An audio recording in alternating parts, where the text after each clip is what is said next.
Hello friends, എല്ലാവർക്കും Kiran study സർക്കിളിന്റെ പുതിയൊരു വീഡിയോയിലേക്ക് സ്വാഗതം. ഓക്കെ, നമ്മളിന്ന് ചെയ്യാൻ പോകുന്ന ഭാഗം എന്ന് പറയുന്നത് എൻവയോൺമെന്റ് ആൻഡ് ക്ലൈമറ്റ് എന്ന് പറഞ്ഞിട്ട് നമ്മളൊരു പാർട്ട് ഉണ്ട്. ഡിഗ്രി ലെവൽ എക്സാംസിനൊക്കെ മെയിൻ ആയിട്ട് വരുന്ന ഒരു പാർട്ടാണ്. നമ്മുടെ ഈ ആഴ്ചയിലെ ടൈം ടേബിളിലും പ്രധാനമായിട്ടുള്ള ഒരു പാർട്ടാണ്. അപ്പൊ അതിൽ നമ്മൾ ഓൾറെഡി ഒരു റിവിഷൻ വീഡിയോ അപ്ലോഡ് ചെയ്തിട്ടുണ്ട്. ഇത് രണ്ടാമത്തെ റിവിഷൻ വീഡിയോ ആണ്. നമ്മുടെ ടോപ്പിക് എന്ന് പറയുന്നത് ഗ്ലോബൽ വാർമിംഗ് ആണ്. ഇതുമായി ബന്ധപ്പെട്ടിട്ടുള്ള PDF കിട്ടാൻ വേണ്ടിയിട്ട് @കിരൺ സ്റ്റഡി സർക്കിൾ ഡിഗ്രി എന്ന് പറഞ്ഞ ടെലഗ്രാം ഗ്രൂപ്പിൽ എന്ത് ചെയ്യുക, ജോയിൻ ചെയ്യുക. അപ്പൊ നിങ്ങൾക്ക് എന്ത് ചെയ്യുന്നതായിരിക്കും, കിട്ടുന്നതായിരിക്കും. അപ്പൊ കഥയെല്ലാം പറഞ്ഞു കഴിഞ്ഞാൽ നമുക്ക് എന്ത് ചെയ്യാം, ക്ലാസ്സിലേക്ക് കിടക്കാം. അപ്പൊ ഇതൊരു റിവിഷൻ ക്ലാസ് ആണ്. എൻവയോൺമെന്റ് ആൻഡ് ക്ലൈമറ്റിന്റെ എല്ലാ ഡിഗ്രി ലെവൽ എക്സാംസിനുള്ള ഒരു റിവിഷൻ ക്ലാസ് ആണ്. പ്രധാനമായിട്ട് ഇത് പ്രിലിംസിനുള്ളതാണ്. ഓക്കെ, സാധാരണഗതി നമുക്ക് കേരള PSC എക്സാംസിന് ഒന്ന് രണ്ട് ക്വസ്റ്റ്യൻസ് ഒക്കെയാണ് എന്താ എൻവയോൺമെന്റ് ആൻഡ് ക്ലൈമറ്റ് ചേഞ്ച് എന്നൊക്കെ ക്വസ്റ്റ്യൻ നമുക്ക് ചോദിക്കാനുള്ള സാധ്യതയായിട്ടുള്ളത്. Okay, so total number of questions low ആയിരിക്കും. അപ്പൊ ആ ക്വസ്റ്റ്യൻസ് മാത്രം ചെയ്തുകൊണ്ട് നമുക്ക് വരാൻ പോകുന്ന ക്വസ്റ്റ്യൻസ് കിട്ടണമെന്നില്ല. അതുകൊണ്ട് എന്തൊക്കെ എക്സാംസ് ഉണ്ടോ അത് PSC, SSC, UPSC, UGC, net എന്ത് വേണമെങ്കിൽ ആയിക്കോട്ടെ, ഇനി SBIയുടെ എക്സാം ആയിക്കോട്ടെ, എന്ത് വേണമെങ്കിൽ ആയിക്കോട്ടെ, ബാങ്ക് എക്സാം എന്ന് വെച്ചാൽ എല്ലാം മനസ്സിലായി, എല്ലാ കാര്യം നമ്മൾ എന്ത് ചെയ്യുന്നതായിരിക്കും, ചെയ്യുന്നതായിരിക്കും. നമ്മൾ മാക്സിമം ക്വസ്റ്റ്യൻസ് ചെയ്യാൻ വേണ്ടി നോക്കുന്നതായിരിക്കും. അതും തന്നെ ക്വസ്റ്റ്യൻസ് സ്ട്രൈക്ക് ചെയ്യുന്നത് നമ്മുടെ ലക്ഷ്യം. ഓക്കെ, അപ്പോൾ മാക്സിമം ക്വസ്റ്റ്യൻസ് ക്ലിയർ ചെയ്യും. അതോടൊപ്പം എന്ത് ചെയ്യും, കൺസെപ്റ്റും ക്ലിയർ ചെയ്യുന്നതായിരിക്കും. ഈ സ്ക്രീന് മുഴുവൻ കാണുന്ന ഈ ഭാഗമാണ് എന്താ എൻവയോൺമെന്റ് ആൻഡ് സയൻസ്, അതേപോലെ സയൻസ് ആൻഡ് ടെക്നോളജി എന്ന് പറയുന്ന ഭാഗത്തിന്റെ സിലബസ് ആയിട്ടുള്ളത്. ഓക്കെ, സിലബസേ ഇത്രയും വലുതാണ്. ഇത്രയും വലിയ സിലബസ് പഠിച്ചിട്ട് പോകുന്നത് പറഞ്ഞാൽ വളരെ ബുദ്ധിമുട്ടുള്ള കാര്യമാണ്. അതുകൊണ്ട് അതിനെ നമ്മൾ 9 ഹോട്ട് ടോപ്പിക്സ് ആയിട്ട് ഡിവൈഡ് ചെയ്തിട്ടുണ്ട്. ഓക്കെ, ഒന്ന് ഹ്യൂമൻ ബോഡി, പിന്നെ അവിടെ പബ്ലിക് എഴുതിയിരിക്കുന്നത് public health and community medicine. രണ്ടാമത്തെയാണ് human body, public health and community medicine. മൂന്നാമത്തെ Indian space programme, ISRO space programmes, DRDO, renewable and non renewable energy resources, climate change, global warming. ഇതാണ് നമ്മൾ പഠിച്ചുകൊണ്ടിരിക്കുന്നത്. Okay, legal framework for forest and wild life conservation, പിന്നെ Western Ghats, international എൻവയോൺമെന്റൽ protocol. അപ്പൊ international എൻവയോൺമെന്റൽ പ്രോട്ടോകോളിൽ global വാർമിംഗുമായി ബന്ധപ്പെട്ട ഒരുപാട് protocol ഉണ്ടാവും. അത് ഓട്ടോമാറ്റിക്കലി എന്ത് ചെയ്യും, കവർ ചെയ്യുന്നതായിരിക്കും. അപ്പോൾ climate change, global warming, international എൻവയോൺമെന്റൽ പ്രോട്ടോകോൾ, ഇത്രയും ഭാഗങ്ങൾ എന്ത് ചെയ്യുന്നുണ്ട്, കവർ ചെയ്യാൻ വേണ്ടി നോക്കുന്നുണ്ട്. ഓക്കെ, ഇതാണ് പ്രധാനപ്പെട്ട ഹോട്ട് ടോപ്പിക്സ് ആയിട്ടുള്ളത്. ഈ ഹോട്ട് ടോപ്പിക്സിന്റെ എല്ലാ വീഡിയോയും നമ്മുടെ ഈ പ്ലേലിസ്റ്റിൽ ഒന്നുണ്ടാവും, കണ്ടിന്യൂസ് ആയിട്ട് വന്നുകൊണ്ടിരിക്കുന്നുണ്ടാവും. നന്നായിട്ട് കാണുക, റിവൈസ് ചെയ്യുക. എന്തെങ്കിലും ഡൗട്ട് ഉണ്ടെങ്കിൽ എന്ത് ചെയ്യുക, ചോദിക്കുക. ഇത്രയും കാര്യം ഓക്കെ അല്ലേ? എങ്കിൽ നമുക്ക് നേരിട്ട് ക്വസ്റ്റ്യനിലേക്ക് പോയാലോ. Which of the following activities has contributed maximum to global warming? Global വാർമിങ്ങിന് മാക്സിമം കോൺട്രിബ്യൂട്ട് ചെയ്തിട്ടുള്ള ആക്ടിവിറ്റി ഏതെന്നാണ് ചോദ്യം. ഇൻഡസ്ട്രിയൽ പ്രോസസ് ആണോ, ഡീഫോറസ്റ്റേഷൻ ആണോ, അഗ്രികൾച്ചർ ആണോ, ഫോസിൽ ഫ്യൂവൽ കമ്പസ്റ്റൻ ആണോ? അപ്പൊ ആദ്യം പറയാനുള്ളത്, ഇതിൽ ഓപ്ഷനിൽ തന്നിരിക്കുന്ന എല്ലാ കാര്യങ്ങളും ഗ്ലോബൽ വാർമിംഗിൽ എന്താണ്, കോൺട്രിബ്യൂട്ട് ചെയ്യുന്ന പരിപാടിയാണ്. ഇതിൽ ഏറ്റവും കൂടുതൽ ഏതെന്നാണ് ചോദ്യം. ഓക്കെ, എങ്കിൽ നമ്മൾ ആൻസർ ആയിട്ട് പറയേണ്ട ആൻസർ ആണ് 4, ഫോസിൽ ഫ്യൂവൽ കമ്പൽഷൻ. അപ്പൊ ഫോസിൽ ഫ്യൂവൽ കമ്പൽഷൻ എന്ന് വെച്ചാൽ എന്താ, നമ്മൾ വ്യവസായത്തിൽ ഉപയോഗിക്കുന്നു, വണ്ടിയിൽ ഉപയോഗിക്കുന്നു, നമ്മുടെ പെട്രോളിയം പ്രൊഡക്ട്സ് ഇല്ലേ, അതേപോലെ എന്താ പറയാ, വിമാനത്തിന്റെ എഞ്ചിൻ സെപ്പറേറ്റ് ആയിട്ട് വർക്ക് ചെയ്യുന്ന ഫ്യൂവൽ വേറെ ഇല്ലേ, ഒരു ഇൻഡസ്ട്രി ഉണ്ടാക്കണമെങ്കിൽ ഇൻഡസ്ട്രിയിൽ നമുക്ക് കാര്യങ്ങൾ ആവശ്യമില്ലേ, ഇതിനെല്ലാം നമ്മൾ ഫോസിൽ ഫ്യൂൽ ഉപയോഗിക്കുന്നില്ലേ. നമ്മളെ ദൈനംദിന ജീവിതത്തിൽ തന്നെ ഫോസിൽ ഫ്യൂൽ ഇല്ലാതെ എന്ത് ചെയ്യാൻ പറ്റില്ല, നമുക്ക് വർക്ക് ചെയ്യാൻ പറ്റില്ലല്ലോ. ഫോർ എക്സാമ്പിൾ, ഒരു മണ്ണെണ്ണ വിളക്ക് കൊടുത്തു വെക്കുകയാണെങ്കിൽ തന്നെ അതെന്താ, അതൊരു ഫോസിൽ ഫ്യൂവൽ ആണ്. അങ്ങനെയാണ് സിറ്റുവേഷൻ ആയിട്ടുള്ളത്. ഞാനിവിടെ വീണ്ടും പറയുന്നു, ഇൻഡസ്ട്രിയൽ പ്രോസസ് ഇല്ല എന്നല്ല, ഡീഫോറസ്റ്റേഷൻ ഇല്ല എന്നല്ല, അഗ്രികൾച്ചർ ഇല്ല എന്നല്ല, എന്താ ഫോസിൽ ഫ്യൂവൽ കമ്പഷൻ എന്തായിട്ട് വരിക, ഏറ്റവും കൂടുതൽ കോൺട്രിബ്യൂട്ട് ചെയ്യുന്ന പരിപാടിയായിട്ട് വരിക. ഇത്രയും കാര്യമൊക്കെ അല്ലേ? എങ്കിൽ എനർജി സെക്ടർ, ഒരു ഗ്ലോബൽ വാർമിംഗ് കോൺട്രിബ്യൂട്ടറിന്റെ 75-80% എന്താ, എനർജി സെക്ടർ എന്നാണ് വരുന്നത്. എനർജി നമ്മൾ പ്രധാനമായിട്ട് ഉപയോഗിക്കുന്നത് എങ്ങനെയാണ്, ഫോസിൽ ഫ്യൂവൽ എന്നാണ് എനർജി നമ്മൾ പ്രധാനമായിട്ട് ഉപയോഗിക്കുന്നത്. അതുകൊണ്ട് ഫോസിൽ ഫ്യൂവൽ ആണ് എന്ത് ചെയ്യുക, ഏറ്റവും കൂടുതൽ കോൺട്രിബ്യൂട്ട് ചെയ്യുക. ബാക്കി 20-25% agriculture, forestry, other land use. അതായത് നമ്മൾ എന്തെങ്കിലും ഡീഫോറസ്റ്റേഷൻ ചെയ്തു, അതായത് എന്താ, മരങ്ങളെയൊക്കെ വെട്ടി നശിപ്പിച്ചു എന്നൊക്കെ നമ്മൾ പറയില്ലേ, മരങ്ങൾ സംരക്ഷിക്കണം എന്നൊക്കെ നമ്മൾ പറയാറുണ്ടല്ലോ. അതെല്ലാം നമുക്ക് ഏതിലുള്ളതാ, ഈ ഒരു 20-25% ഉള്ളൂ. അപ്പൊ എനർജി സെക്ടർ ആണ് ഏറ്റവും കൂടുതലായിട്ടുള്ളത്. എങ്കിൽ global warming activity, green house gas emission, രണ്ട് വാക്ക് അവിടെയുണ്ട്. ഒന്ന് ഗ്ലോബൽ വാർമിംഗ്, അടുത്താണ് green house gas emission. Green house gas എന്ന് വെച്ച് കഴിഞ്ഞാൽ നമ്മുടെ അന്തരീക്ഷത്തെ എന്ത് ചെയ്യണം, ചൂടാക്കണം. അത് ചൂടാക്കാൻ വേണ്ടിയിട്ടുള്ള ഗ്യാസ് നമ്മൾ എന്ത് ചെയ്യും, പുറത്തോട്ട് വിടുന്നതായിരിക്കും. ആരാണ് പുറത്തോട്ട് വിടുന്നത് ഉണ്ടാവുക, എനർജി സെക്ടർ. അപ്പൊ എനർജി സെക്ടറിൽ എന്തൊക്കെയാ വരുന്നത്, ഇലക്ട്രിസിറ്റി, ഹീറ്റ്, ട്രാൻസ്പോർട്ടേഷൻ, ഇൻഡസ്ട്രി. ഇത്രയും കാര്യങ്ങൾ എന്ത് വരും? എനർജി സെക്ടറിൽ വരും. അപ്പൊ അടുത്ത ഡൗട്ട്, സാർ ഇൻഡസ്ട്രി എങ്ങനെ എനർജി സെക്ടറിൽ വരിക? എന്റെ മക്കളെ, ഇൻഡസ്ട്രി വർക്ക് ചെയ്യണമെങ്കിൽ അവിടെ എനർജി വേണ്ടേ? അത് ഇലക്ട്രിസിറ്റി ഉണ്ടാക്കണ്ടേ? ആ ഇലക്ട്രിസിറ്റി നമ്മൾ പ്രധാനമായിട്ട് ഉണ്ടാക്കാൻ പോകുന്നത് ഫോസിൽ ഫ്യൂവൽസിലൂടെ ആണെങ്കിൽ എന്ത് വരുന്നതായിരിക്കും? അത് കോൺട്രിബ്യൂട്ട് ചെയ്യില്ലേ? ഇതാണ് ഏകദേശം എന്താ പറയാ 3/4, അതായത് 75% ഗ്ലോബൽ എമിഷന്റെ, ഗ്രീൻ ഹൗസ് ഗ്യാസ് എമിഷന്റെ കോൺട്രിബ്യൂട്ടർ ആരാണ്? ഈ എനർജി സെക്ടറാണ്. ഓക്കെ, ബാക്കിയുള്ളത് ആരാ? അഗ്രികൾച്ചർ. കൃഷി ചെയ്യുന്നതിലൂടെ ഉണ്ടാവുന്നു. സർ, എന്ത് കൃഷി ചെയ്യുന്നതിലൂടെ? എന്ത് കൃഷി വേണമെങ്കിലും ചെയ്യാം. സാധാരണഗതിയിൽ കൃഷി ചെയ്യുന്നതിലൂടെ എങ്ങനെ ഉണ്ടാവുന്നുണ്ടോ? ഇല്ല. അത് പിന്നെ എങ്ങനെ ക്രിയേറ്റ് ചെയ്യുക? നമ്മൾ രാസവളങ്ങൾ ഉപയോഗിക്കുമ്പോൾ ലൈഫ് സ്റ്റോക്ക്, അതായത് എന്താ, ആട് വളർത്തൽ, മാട് വളർത്തൽ, അതിന്നൊക്കെ എന്ത് വരുന്നതായിരിക്കും? ഗ്രീൻ ഹൗസ് ഗ്യാസസ് വരുന്നതായിരിക്കും. സോ അപ്പൊ ആട് മാട് വളർത്തുമ്പോൾ ശ്രദ്ധിക്കണോ? ശ്രദ്ധിക്കണം. ഇപ്പൊ പുതിയ കാലഘട്ടത്തിൽ ഒരുപാട് ഇൻസ്റ്റാഗ്രാം, യൂട്യൂബ് വീഡിയോസ് ഒക്കെ കണ്ടിട്ടുണ്ടാവും. ലൈഫ് സ്റ്റോക്ക് ഫാമിംഗ് എന്താണ്? ഗ്ലോബൽ വാർമിംഗിന് വളരെയധികം പ്രൊഡ്യൂസ് ചെയ്യുന്ന ഒരു സംഭവമാണ്. സാർ, എന്താണ് ഈ ഗ്ലോബൽ വാർമിംഗ് ഇതെല്ലാം പ്രൊഡ്യൂസ് ചെയ്യുക? ആ ഗ്യാസിന്റെ പേരാണ് മീഥെയിൻ. അപ്പൊ മീഥെയിൻ ഗ്യാസ് ആണ് പ്രധാനമായിട്ട് ആരുണ്ടാക്കുന്നത്? ഈ ലൈഫ് സ്റ്റോക്ക് ഫാമിംഗ് എല്ലാം ഉണ്ടാക്കുന്നത്. ഡീഫോറസ്റ്റേഷൻ പിന്നെ അറിയാലോ, മരങ്ങൾ വെട്ടി നശിപ്പിക്കരുത്. പക്ഷെ മരങ്ങൾ നമ്മൾ എന്ത് ചെയ്യുന്നു? വെട്ടി നശിപ്പിക്കുന്നു. ഇതിന്റെ ഭാഗമായിട്ട് ഗ്രീൻ ഹൗസ് ഗ്യാസസ് എന്ത് ചെയ്യുന്നു? നമ്മുടെ അന്തരീക്ഷത്തിലേക്ക് പോകുന്നു. ഗ്രീൻ ഹൗസ് ഗ്യാസസ് അന്തരീക്ഷത്തിലേക്ക് പോയി കഴിഞ്ഞാൽ എന്ത് പറ്റും? അന്തരീക്ഷത്തിന്റെ താപനില കൂടും. താപനില കൂടിയ അതിനെന്ത് വിളിക്കും? ഗ്ലോബൽ വാർമിംഗ് എന്ന് വിളിക്കുന്നതായിരിക്കും. ഓക്കെ, അപ്പൊ എനർജി സെക്ടർ അറൌണ്ട് 75 to 80% ആണ് നമ്മൾ പഠിച്ചല്ലോ. അതിൽ എന്തൊക്കെയാ ഉള്ളതെന്ന് പഠിച്ചിരിക്കുന്നത്? ഒന്ന് ഇലക്ട്രിസിറ്റി ആൻഡ് ഹീറ്റ് പ്രൊഡക്ഷൻ. നമ്മൾ കോൾ, കൽക്കരി കത്തിക്കുന്നു, നാച്ചുറൽ ഗ്യാസ് കത്തിക്കുന്നു, ഓയിൽ കത്തിക്കുന്നു. ഇലക്ട്രിസിറ്റി ആൻഡ് ഹീറ്റ് പ്രൊഡക്ഷൻ ആണ് എനർജി സെക്ടറിൽ ഏറ്റവും കൂടുതൽ എന്താണ്? ഗ്ലോബൽ വാർമിംഗ് എമിഷന് കാരണമായിട്ടുള്ള സെക്ടർ. അപ്പൊ ഇതിനെ മാറ്റിയതിനു ശേഷം അവിടേക്ക് എന്ത് കൊണ്ടുവരണം? ആണവോർജം കൊണ്ടുവരണം. അല്ലെങ്കിൽ എന്താ, അവിടെ കാട്ടിൽ നിന്ന്, തിരമാലയിൽ നിന്ന്, അങ്ങനെയൊക്കെ എനർജി എന്ത് ചെയ്യണം? ഉണ്ടാക്കണം. അടുത്താണ് ട്രാൻസ്പോർട്ടേഷൻ. വണ്ടി ഓടണമെങ്കിൽ ഇന്ധനം വേണ്ടേ? ആ ഇന്ധനം എങ്ങനെയുള്ള ഇന്ധനം? ഫോസിൽ ഫ്യൂവലിൽ ഉപയോഗിക്കുന്നത്. അത് റോഡിലൂടെ പോവുകയാണെങ്കിലും റെയിൽവേ ആണെങ്കിലും, ഞാൻ നേരത്തെ പറഞ്ഞ പോലെ എന്താ, അത് ഒരു പ്ലെയിൻ ആണെങ്കിലും എയർ ആണെങ്കിലും അല്ല കപ്പലാണെങ്കിലും എന്ത് വേണം? ഈ ഫോസിൽ ഫ്യൂവൽ വേണം. അടുത്താണ് മാനുഫാക്ചറിങ് ആൻഡ് കൺസ്ട്രക്ഷൻ. ഒരു മാനുഫാക്ചറിങ്, ഒരു സാധനം ഉണ്ടാക്കണമെങ്കിൽ, ഇപ്പൊ ഞാൻ ഇവിടെ ഈ ക്ലാസ് എടുക്കുന്നുണ്ടെങ്കിൽ എനിക്ക് ഇലക്ട്രിസിറ്റി വേണ്ടേ?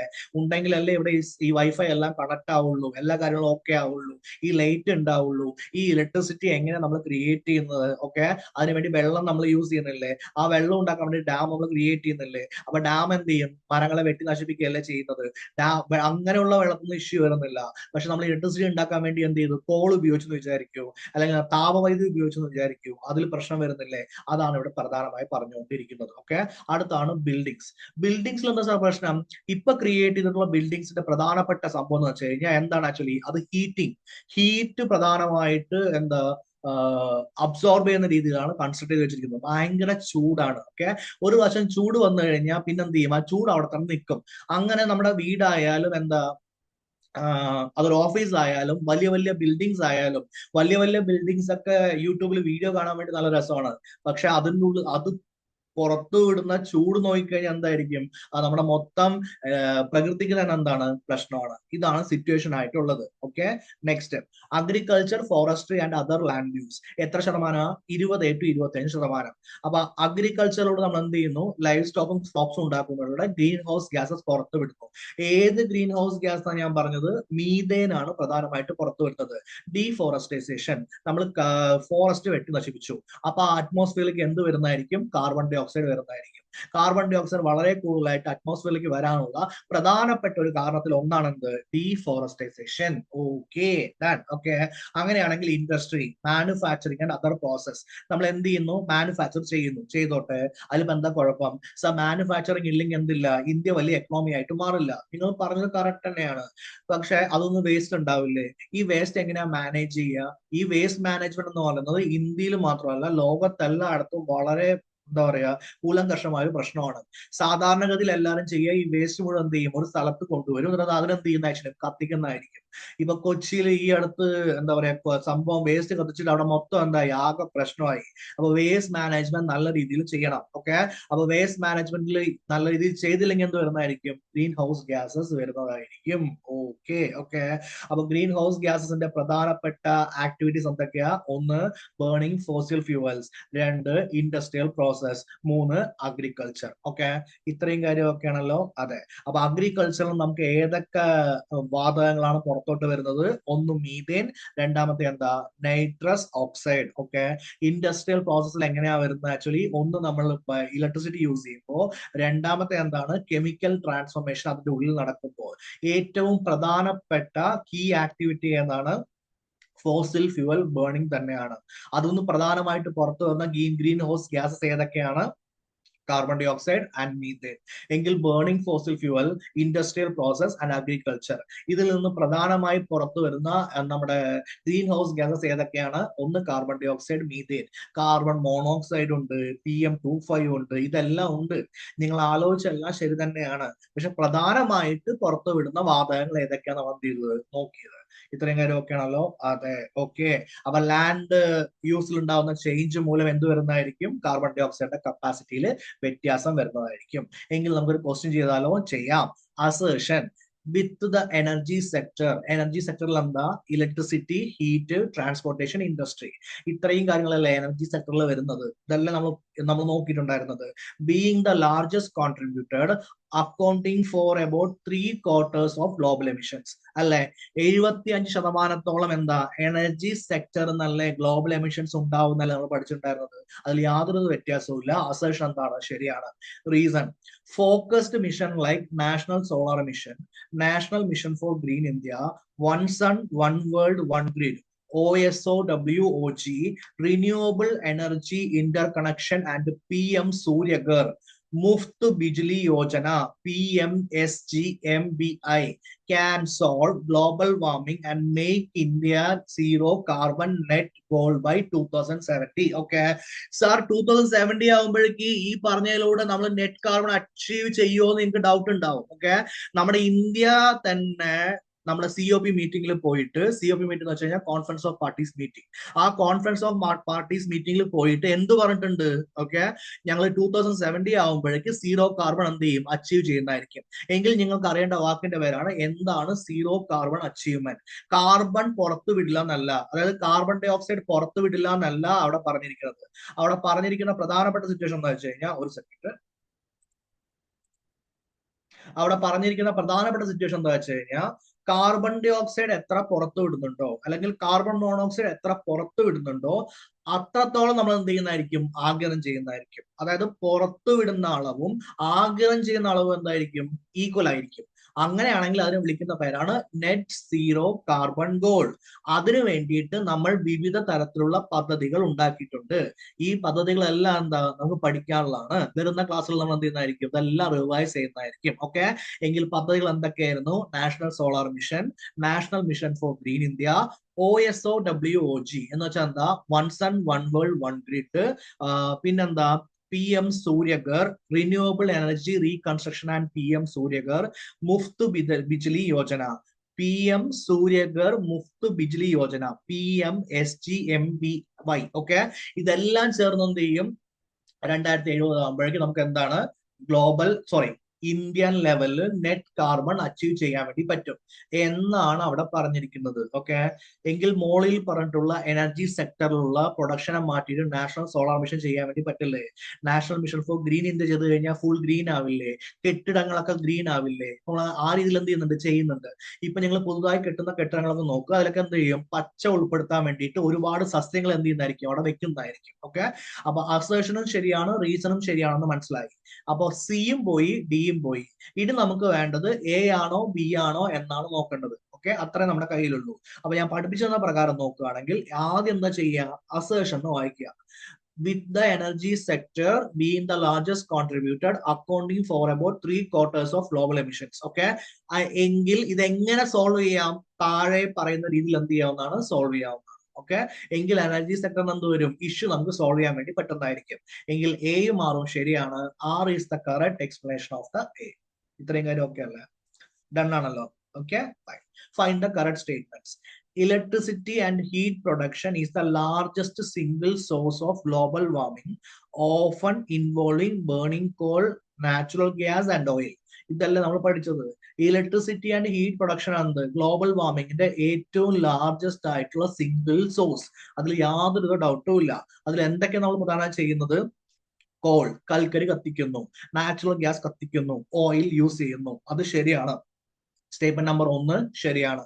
Statement number 2, include agriculture, especially livestock farming, contribute to global warming. Okay, അഗ്രികൾച്ചറും ലൈഫ് സ്റ്റോക്ക് ഫാമിങ്ങും, അതായത് കൃഷിയും ആട് വളർത്തൽ, കന്നുകാലി വളർത്തൽ എന്ന് പറയുന്നത് ഗ്ലോബൽ വാർമിങ്ങിന് കോൺട്രിബ്യൂട്ട് ചെയ്യുന്നുണ്ടോ? ഉണ്ട്. ഏത് ഗ്യാസ് ആണ് കോൺട്രിബ്യൂട്ട് ചെയ്യുന്നത്? മീഥേൻ ഗ്യാസും നൈട്രസ് ഓക്സൈഡുമാണ് കോൺട്രിബ്യൂട്ട് ചെയ്യുന്നത്. എങ്കിൽ 1ഉം 2ഉം എന്താ? ശരിയാണ്. 3, landfill produce methane as waste, decomposes without carbon dioxide. Okay, landfill എന്ന് വെച്ച് കഴിഞ്ഞാൽ നമ്മൾ എന്താ പറയാ, ഭൂമിയിൽ എന്ത് ചെയ്തു? വേസ്റ്റ് കൊണ്ടിട്ടു. അത് ഡീകമ്പോസ് ചെയ്ത് കഴിഞ്ഞാൽ എന്ത് വരും? മീഥേൻ വരുന്നതായിരിക്കും. അത് കറക്റ്റ് ആണോ? കറക്റ്റ് ആണ്. എങ്കിൽ പറഞ്ഞിരിക്കുന്ന എല്ലാ സ്റ്റേറ്റ്മെന്റും എന്താ? വിത്തൗട്ട് കാർബൺ ഡൈ ഓക്സൈഡ് അല്ല, വിത്തൗട്ട് എന്താണ്? ഓക്സിജൻ. കാരണം അത് കത്താൻ, ഡീകമ്പോസ് ചെയ്യാൻ വേണ്ടി വേണ്ടത് നമുക്ക് എന്താ? ഓക്സിജൻ ആണ് വേണ്ടത്, കാർബൺ ഡൈ ഓക്സൈഡ് അല്ല. സോറി, അങ്ങനെയാണെങ്കിൽ 3 തെറ്റാണ്. 1, 2 എന്താ? ശരിയാണ്. ഓപ്ഷൻ എ എന്താ? 1, 2 ശരിയാണെന്നുള്ളത് നോക്കാം. ഓക്കെ, എങ്കിൽ നമുക്ക് അടുത്ത PYQ ചെയ്താലോ? Okay, 1, India's National Action Plan on Climate Change, NAPCC, അപ്പൊ includes 8 mission aimed at promoting sustainable development. അപ്പൊ ഇന്ത്യയുടെ national action plan on climate change ഉണ്ട്. അതിൽ 8 മിഷൻ ഉണ്ട്. എന്താ? സസ്റ്റൈനബിൾ ഡെവലപ്മെന്റ് പ്രൊമോട്ട് ചെയ്യാൻ വേണ്ടിയിട്ട്. 2, India so the highest year on year growth in the renewable energy additions of 9.83 in 2022. Okay, 2022 ചോദിച്ചോണ്ട് 2022 ചോദിച്ചിരിക്കും. നമുക്ക് ഏറ്റവും ലേറ്റസ്റ്റ് അറിഞ്ഞാൽ മതി. Okay, 3, the Perform and Achieve and Trade PAT scheme is an initiative under the National Mission for Enhanced Energy Efficiency. ഇതെല്ലാം അറിയണമെങ്കിൽ ഈ സിസ്റ്റങ്ങൾ എന്താണെന്നുള്ളത് നമുക്ക് എന്ത് ചെയ്യണം? ഒന്ന് അറിയണം. ആദ്യം നമുക്ക് ഇവിടുത്തെ ആൻസർ എന്താണെന്ന് നോക്കാം. ആൻസർ എന്ന് പറഞ്ഞാൽ എല്ലാം എന്താ? ശരിയാണ്. അപ്പൊ നമുക്ക് നോക്കേണ്ട കാര്യം, 1, NAPCC എന്ന് പറഞ്ഞിട്ടൊരു പ്ലാൻ ഉണ്ട്. India's national action plan on climate change. അതിൽ 8 മിഷൻ ഉണ്ടെന്നാണ് പറഞ്ഞിരിക്കുന്നത്. 2, ഇന്ത്യ എന്താണ്? ഹയസ്റ്റ് റിന്യൂവബിൾ എനർജി ഗ്രോത്ത് കണ്ടു എപ്പോ? 2022. അപ്പൊ നമുക്കത് ഇപ്പോഴും അത് തന്നെയാണോ? അത് 2022 തന്നെയാണോ അത് ഹയസ്റ്റ് എന്നുള്ളത് നോക്കണം. അടുത്തത് PAT എന്ന് പറഞ്ഞൊരു പ്രോഗ്രാം ഉണ്ട്, the perform and achieve trade. Okay, അത് national mission for enhanced energy എഫിഷ്യൻസിയുടെ അണ്ടറിലാണ് വരുന്നതാണ് എഴുതിയിരിക്കുന്നത്. അതും നമുക്ക് എന്ത് ചെയ്യണം? ചെക്ക് ചെയ്യണം. ചെക്ക് ചെയ്തതിനു ശേഷം നമുക്ക് വീണ്ടും എന്ത് ചെയ്യാം? ക്വസ്റ്റ്യനിലേക്ക് വരാം. എങ്കിൽ ആദ്യം നമ്മൾ ചെക്ക് ചെയ്യാൻ പോകുന്ന ഭാഗം, പഠിക്കാൻ പോകുന്ന ഭാഗമാണ് NAPCC, national action plan on climate change. അപ്പൊ NAPCC എന്ന് പറയുന്നത് 2008 ലോഞ്ച് ചെയ്തിരിക്കുന്നത്. പ്രൈം മിനിസ്റ്ററുടെ കൗൺസിൽ ഓൺ ക്ലൈമറ്റ് ചേഞ്ച് ആണ് എന്ത് ചെയ്യുന്നത്? ലോഞ്ച് ചെയ്തിരിക്കുന്നത്. എന്ന് വെച്ചാൽ എന്ത് ചെയ്യുക? ജനങ്ങൾക്കിടയിൽ അവയർനെസ് ക്രിയേറ്റ് ചെയ്യുക. ഇപ്പൊ നമ്മളിവിടെ ക്ലാസ് എടുക്കുമ്പോൾ നിങ്ങൾക്കിടയിൽ അവയർനെസ് വരുന്നില്ലേ? അപ്പൊ നിങ്ങൾ കുറെ പേരടുത്ത് പറയുമല്ലോ, സാറിന്റെ എന്താ പറയാ, ഈ PPT ഒക്കെ എവിടെ നിന്നൊക്കെയോ എന്തൊക്കെയോ ഡാറ്റ എടുത്താണ്. ആക്ച്വലി ആരാ ചെയ്യുന്നത്? അതെ. അപ്പൊ ഗവൺമെന്റ് ഡാറ്റ, സയന്റിസ്റ്റിന്റെ ഡാറ്റ, ഇൻഡസ്ട്രി കമ്മ്യൂണിറ്റി, ഇവരെല്ലാരും കൂടി എന്ത് ചെയ്യും? ഒരുമിച്ച് വരുന്നതായിരിക്കും. എന്നിട്ട് എല്ലാരും കൂടി ഒരുമിച്ച് വന്ന് ജനങ്ങളെ എന്ത് ചെയ്യും? ബോധവൽക്കരിക്കും. എന്താണ്, എങ്ങനെയാണ് ഗ്ലോബൽ വാർമിംഗ്, എന്തൊക്കെ പ്രശ്നമാണ് ഉള്ളത് എന്ത് ചെയ്യും? ബോധവൽക്കരിക്കുന്നതായിരിക്കും. ആ ബോധവൽക്കരിക്കാൻ വേണ്ടി മൊത്തം നമ്മുടെ കയ്യിൽ എത്ര മിഷൻ ഉണ്ട്? 8 മിഷൻ. അപ്പൊ NAPCC നമുക്ക് 8 മിഷൻ ഉണ്ട് ക്ലൈമറ്റ് ചേഞ്ച് എന്ത് ചെയ്യാൻ വേണ്ടിയിട്ട്? റെഡ്യൂസ് ചെയ്യാൻ വേണ്ടിയിട്ട്. എങ്കിൽ ഇവിടുത്തെ ഒന്നാമത്തെ സ്റ്റേറ്റ്മെന്റ് നോക്കിയേ, India's national action plan on climate change NAPCC includes 8 missions aimed at promoting sustainable development. 8 mission ഇല്ലേ? ഇനി നമുക്ക് അറിയേണ്ടത് 8 മിഷൻ എന്തൊക്കെയാണുള്ളത്. Number 1, national solar mission 2010. Number 2, national mission for enhanced energy efficiency 2008. National mission on sustainable habitat 2010. National water mission 2011. National mission for sustaining the Himalayan ecosystem 2010. National mission for a green India 2014.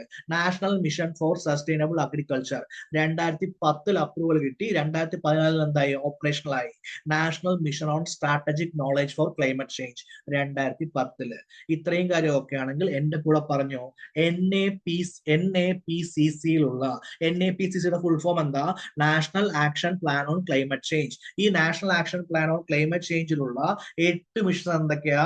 National solar mission, national mission for enhanced energy efficiency, national mission on sustainable habitat, Climate, National Water Mission, National Mission for Sustaining the Himalayan Ecosystem, National Mission for a Green India, National Mission for Sustainable Agriculture, and National Mission on Strategic Knowledge for Climate Change. ഇത്രയും ഭാഗങ്ങൾ എന്തിലുണ്ട്? NAPCC യിലുണ്ട്. അത്രയും കാര്യം okay ആണോ? അതെ. എങ്കിൽ NAPCC എന്ന് പറയുന്നത് താഴെ പറയുന്ന എന്തൊക്കെയോ പ്രിൻസിപ്പിൾ ആണ് വർക്ക് ചെയ്യുന്നത്.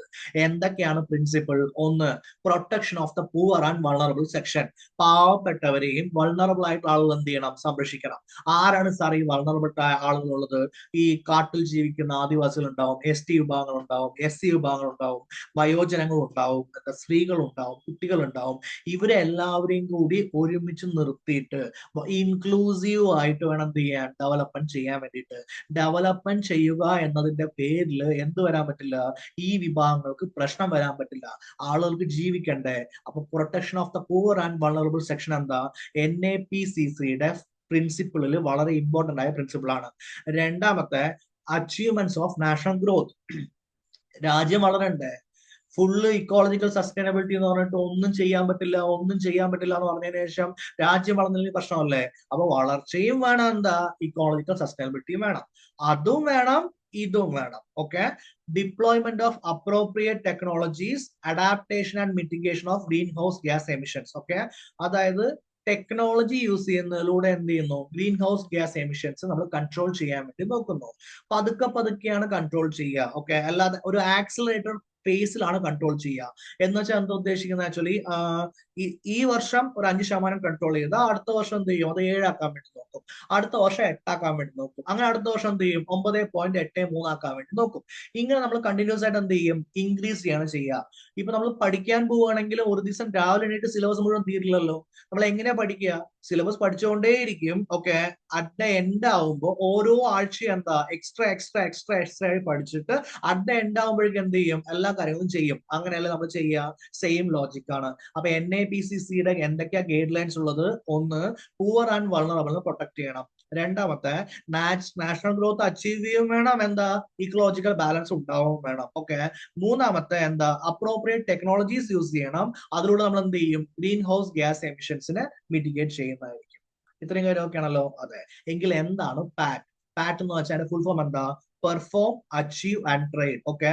പെർഫോം, അച്ചീവ് ആൻഡ് ട്രേഡ് എന്ന് പറയുന്നത് NMEEE. എന്താണ് സാർ ഈ NMEEE എന്ന് വെച്ച് കഴിഞ്ഞാൽ?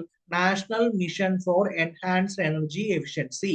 ഈ national mission for enhanced energy എഫിഷ്യൻസിയുടെ കീഴിൽ വരുന്ന ഒരു പദ്ധതിയാണ് PAT, perform, achieve and trade എന്ന് പറയുന്നത്. ഇതൊരു മാർക്കറ്റ് ബേസ്ഡ് മെക്കാനിസം ആണ്.